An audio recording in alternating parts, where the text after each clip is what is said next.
Hey, how are we doing today, guys? So I recently just spent about a week away from home, and I was pretty upset because I had just started playing Cyberpunk 2077 and I was getting into the story.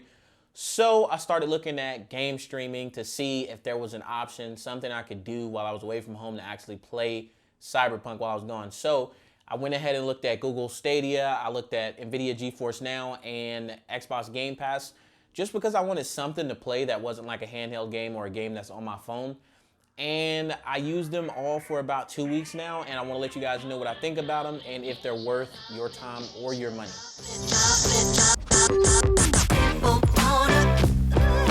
Alrighty, guys, so first I want to talk about the cost of all these different services. So pretty much all of them are $9.99, but there are a few caveats, and I want to get into those real quick. You can also upgrade to the $14.99 a month plan for Xbox Game Pass. That includes Xbox Live and EA Play.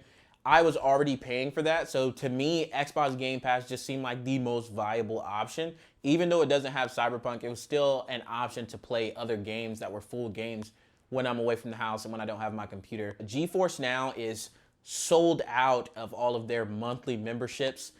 Now, in my head, I'm just thinking, like, how could you be sold out of a monthly membership, but you can still sell the 6-month membership? So I went ahead and bought the 6-month membership, which was only $25, $24.95, which equals out to like $4 and some change a month, which isn't a bad deal. And I wasn't too upset about it, and you're gonna learn why that is a little bit later. So those are pretty much the standard prices right now. So $9.99 for Stadia and Xbox Game Pass, $14.95 if you want to upgrade to the Game Pass Ultimate, which includes Live and EA Play. But right now, GeForce Now is just gonna be $24.95 for the 6-month package. But with GeForce Now, you can also do the free plan, which is available as well, which only gets you like an hour session a day. So you can play these games for free. You can use the service for free for an hour a day if you don't want to pay any money. Now, another thing about cost, I'm not really going to include the cost of the actual internet itself because most people already pay for Wi-Fi as it is. But what I am going to say is that, like me, some people have data caps. So on my Wi-Fi, I have 1.2 terabytes of data. And that sounds like a lot. Like, that sounds like a lot of internet, but we get pretty close, and a lot of months we go over. And I have Xfinity, and they charge $10 per every extra 50 gigabytes that you use. So every 50 you use after that 1.2 terabytes is another $10. And that is a serious thing to consider if you plan on using this. I wouldn't personally use this as a like full-time like gaming setup, something I would use to game all the time. I would use it when I'm away, but it does use a lot of data. Like, some of these things can use like 12, 13 gigabytes a second on the high end, and they can get a little lower. I think the lowest I saw was like 4 gigabytes an hour, but 12 or 13 gigabytes an hour is a lot. Like, especially if you play the game like a lot. Like, if you play it every single day, you're definitely gonna run up the bill if you don't have unlimited data. But I just thought that was something to consider if you're thinking about using this full time. It does consume a lot of data. You just need to think about your internet usage and how much internet data that you have. Now, another cost thing I want to talk about is the cost of the games, not the monthly service cost that you have to pay to use the service, but the actual games themselves. So this is where they take a wide turn. Like, every one of them is different. So I'll start with the Xbox Game Pass because that was the first one I used, or Project X Cloud, or whatever you want to call it.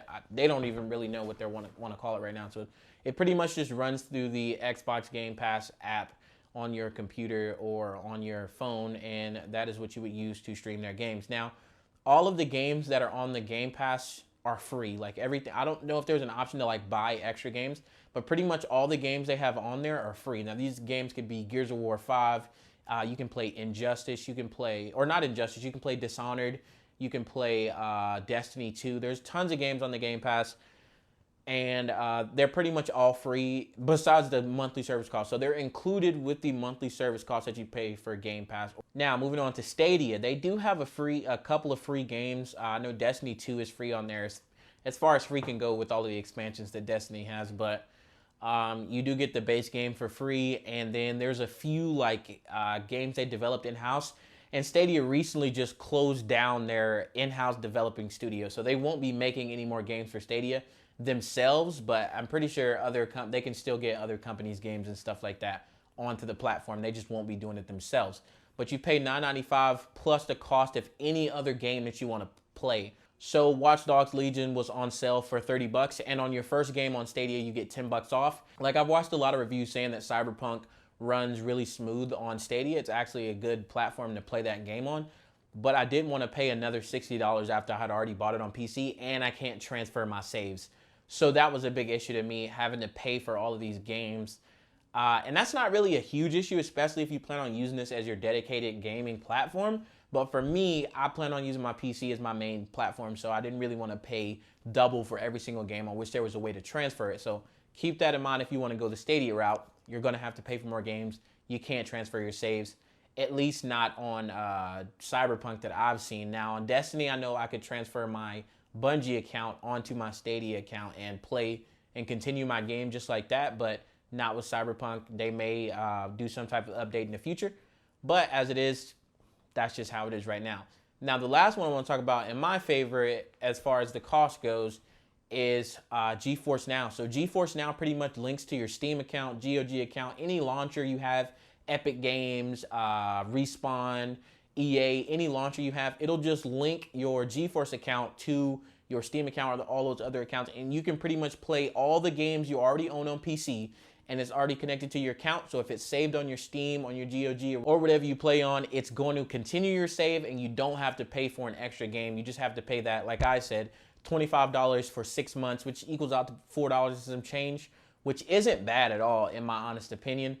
And as far as cost goes, it's the best one to get all of the games that you want, that you already have. And if you wanted to buy something new, you would have access to it on your tablet or your phone or whatever you're playing on GeForce Now. So that's the best option for me cost-wise. So the next thing I want to go over is just some different features between the different apps and the different ways that you can use these applications. So first I want to start with Stadia. Stadia is designed to be used a few different ways. You can use the Chromecast Ultra that comes with the Stadia if you buy the controller, the whole Founders Pack or whatever.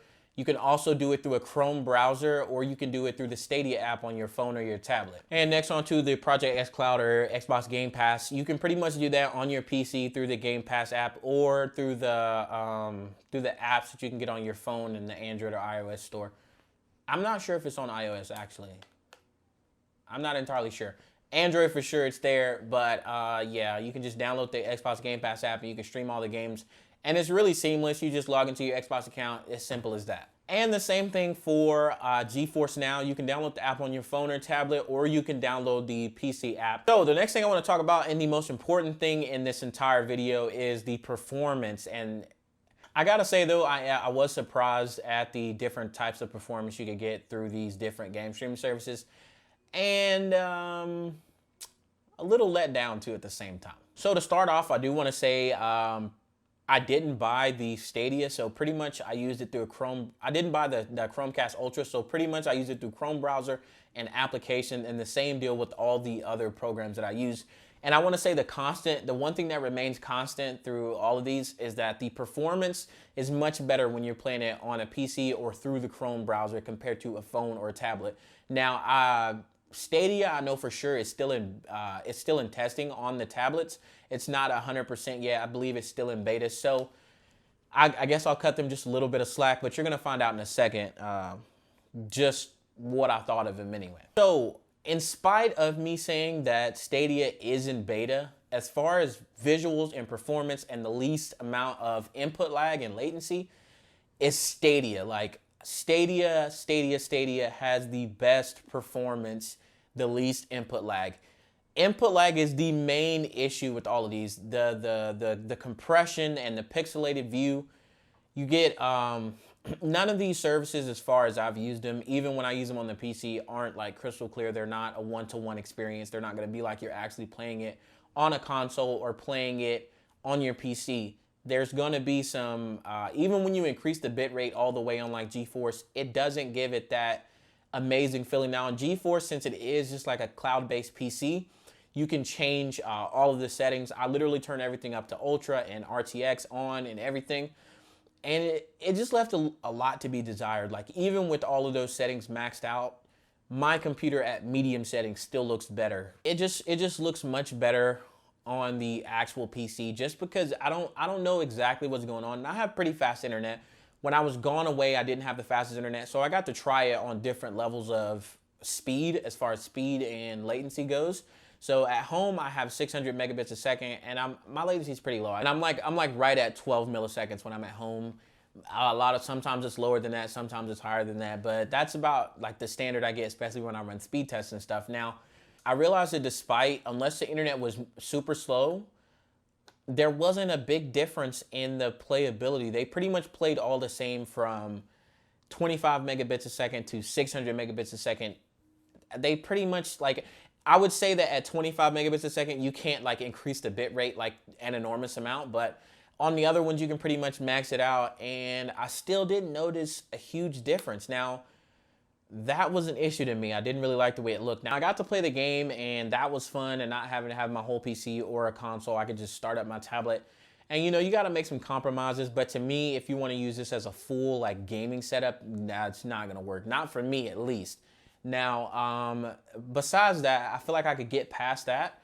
My main issue with most of these services is input lag. The input lag on Game Pass or Project xCloud is absolutely horrifying. It's unplayable. It's unplayable. I have not been able to play it at all. Now, for all of these different services, I did use Xbox controller. I used it wireless and wired. And the wireless or wired didn't make a huge difference. I believe it's just to do with the network.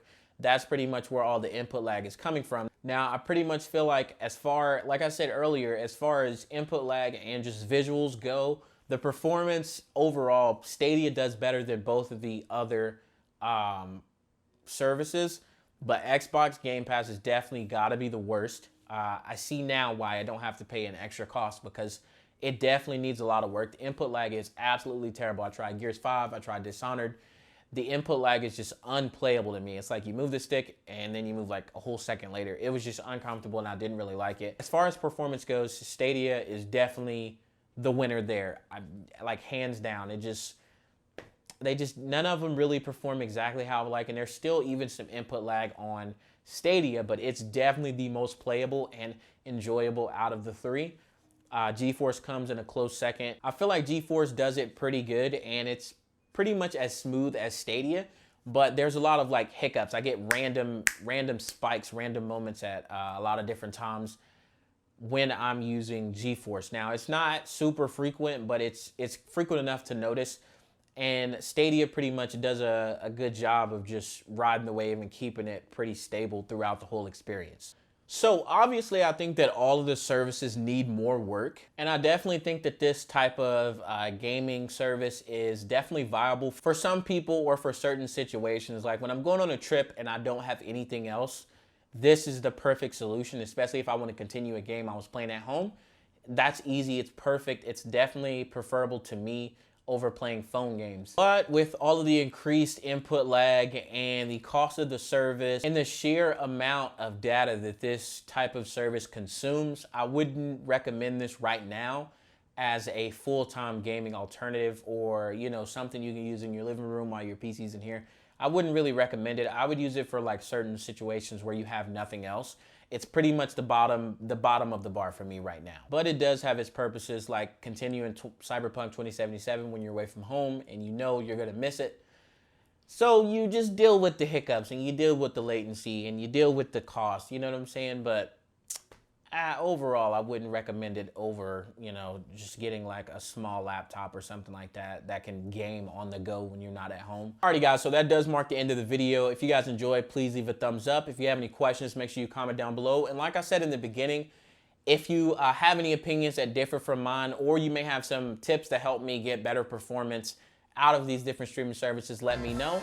And thank you guys so much for watching the video. Take it easy.